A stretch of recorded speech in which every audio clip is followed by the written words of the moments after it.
Pasmado ang bunganga. Beep, beep, beep, beep, beep. Ang tagalupa na viral ang mukha. Bip, bip, bip, bip, bip. Bumibip, bip, bip, bip, bip, bip, bip, bip, bip, bip, bip na ba? Ang lahat. Martian.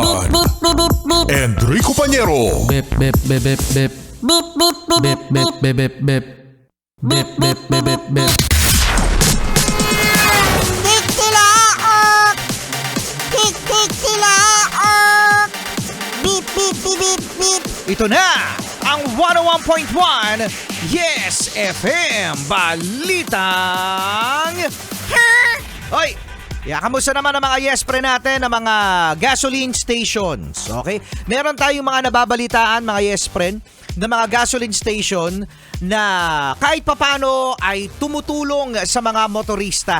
Sila yung mga nag-uutay-utay no, ng pagtataas ng kanilang krudo at meron ding mga gasoline station na talagang maaabserbahan mo mga yes friend na obvious na mas mura sila kaysa sa ibang mga gasoline station. Oy, ang galing ah. Oo, ang galing ano. Thank you ah.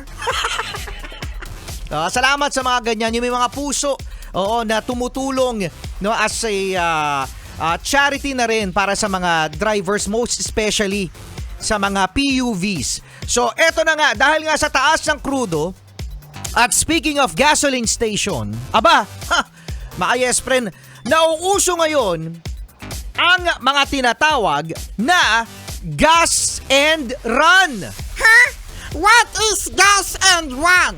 Sila mga yes friend, ang mga motorista, mga drivers na pagkatapos magpagasolina, magpakrudo, ay Ano?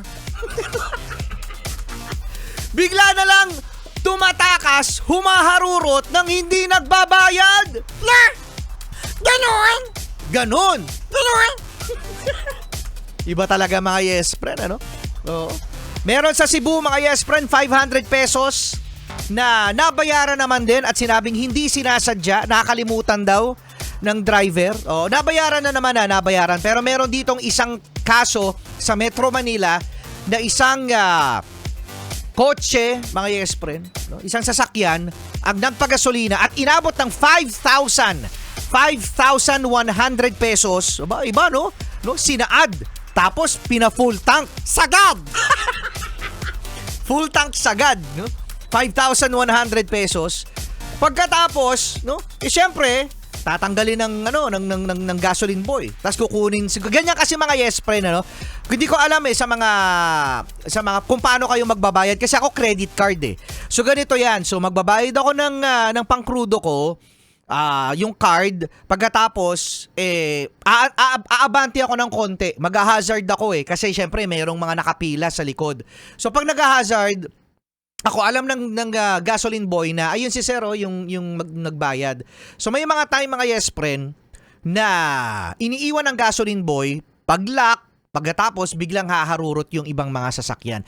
So ngayon ang sabi mga yes friend Martian, ang gasoline boy ang magbabayad doon sa 5,100 pesos na tinakbuhan ng driver. Na? Grabe naman yung driver na yan! Anong gusto mo sabihin doon sa driver na magnanakaw ng gasolina? Sabi ni Kuya Tolits, Tindi mo, boy! tindi ng driver na yun, ano? Kawawa yung gasoline boy, siya yung magbabayad ng 5,100 at uutay-utayin din daw yun sa sweldo niya. Imagine mga yes friend, grabe ang paghihirap natin mga yes friend sa taas ng krudo dahil kahit ang mga gasoline station ay nananakawan na rin ng mga gasolina at ng diesel. So, ano na? Kru.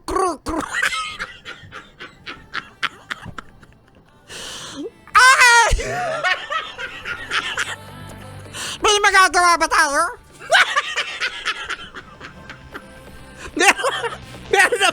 Meron naman. Ito masyado ka toxic. Don't panic! Don't panic. Oy, sa mga yes friend natin ha. Wag magnanakaw. Gas and run pala! Yung mga ganyan mga magnanakaw, buhay pa kayo, yung kaluluwa nyo, sinusunog na sa impyerno! Dami mo sinasabi. Dami mo sinasabi. Buhay ka ba, sinusunog na sa impyerno yung kaluluwa mo! Sa mga magnanakaw!